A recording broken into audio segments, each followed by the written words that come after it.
जानते हो कपड़ों का सबसे महंगा ब्रांड कौन सा है? इंडियन आर्मी की वर्दी। देश के गद्दारों को ऊपर वाला भले ही माफ कर दे, लेकिन एक फौजी किसी भी कीमत पे, यहां तक कि अपनी जान की कीमत पे भी उसको कभी माफ नहीं कर सकता। करोड़ों कमाने वाले भी ये वर्दी नहीं कमा सकते।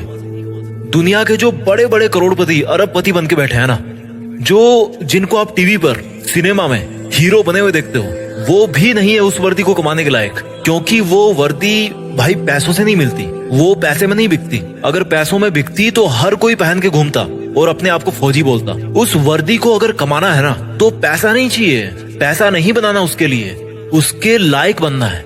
अगर उस वर्दी को कमाना है ना, तो खुद की जिंदगी, खुद की माँ की खुशी और अपने बचपन के सभी दोस्तों के साथ को कुर्बानी पे लगाना पड़ेगा। और इस कुर्बानी की हिम्मत जिसमें होती है, वही फौजी बनने के लायक होता है। अगर इस वर्दी को कमाना है ना, तो खुद को हर मोह माया से बाहर निकाल कर आग में तपाना है। कितना बड़ा दिल होता है उस माँ का जिसका बेटा या बेटी डिफेंस में होते हैं। कुछ पंक्तियां बोलना चाहता हूँ मैं उन सब खुश नसीब और हिम्मत वाले युवाओं के लिए जो अपने आप को उस वर्दी में देखना चाहते हैं कि ये आग जलती है तो जलने दे, ये आग जलती है तो जलने दे, माँ अब मुझे तू फौजी बनने दे। जाना है उस जगह, जाना है उस जगह जहां सुना है मन के मौजी बसते हैं।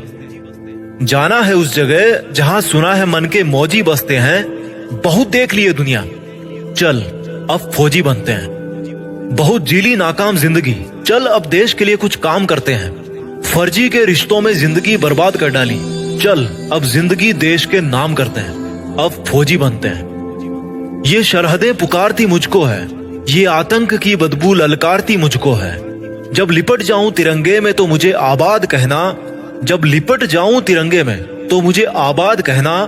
मेरी माँ पल्लू में छिपी हंसी तेरी बहुत प्यारी है, मेरी माँ पल्लू में छिपी तेरी हंसी बहुत प्यारी है। जब लिपट जाऊं तिरंगे में तो मुझे आबाद कहना, मेरी माँ पल्लू में छिपी हंसी तेरी बहुत प्यारी है, इसलिए मुस्कुराते हुए अपने लाल को गुड बाय कहना।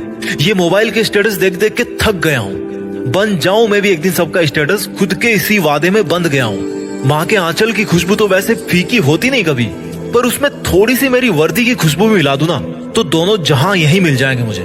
और अगली 2 लाइन उन लोगों के लिए बोलना चाहता हूँ जिनको लगता है कि बॉयफ्रेंड गर्लफ्रेंड के अलावा इस दुनिया में कुछ होता ही नहीं है। तो भाई कान खोल कर सुनो मेरी बात।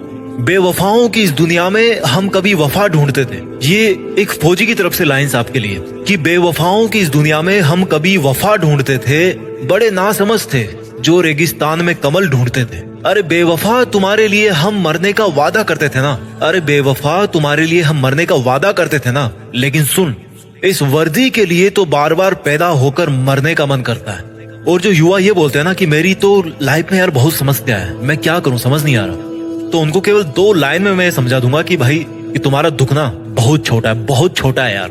कि हमने समंदर को भी सूखते देखा है, हमने समंदर को भी सूखते देखा है, जब जब मेहंदी वाले हाथों ने मंगलसूत्र उतार के रखा है। जिंदगी में समस्या किसके पास नहीं है, पर एक वो इंसान भी है जो फौजी की वर्दी में हर समस्या का सामना करके अपना फर्ज निभाता है, लेकिन फिर भी रोता नहीं है, मुस्कुराता है। वो फौजी जो हर बार छुट्टी से वापस आते समय यही बोल के आता है कि जल्दी फिर लौट के आऊंगा, लेकिन ये किसी को नहीं पता होता, उसको खुद को भी नहीं पता होता कि वो फिर जल्दी कब आने वाला है ना हिम्मत, है ना हिम्मत। मैं जीत फिक्स के मंच से उन सभी फौजी भाइयों को सलाम करता हूँ और उन पोटेंशियल यूथ को मोटिवेट करना चाहता हूँ जो फौज में भर्ती होने का सपना अपने मन में ठान चुके हैं। क्योंकि दुनिया में देश का नाम करने का इससे बेहतर कोई दूसरा तरीका नहीं हो सकता।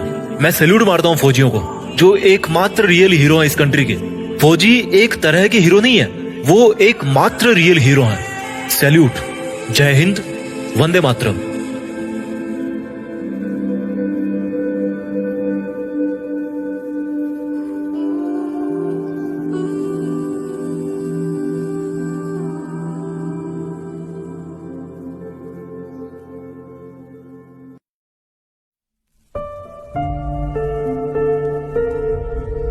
जीत फिक्स।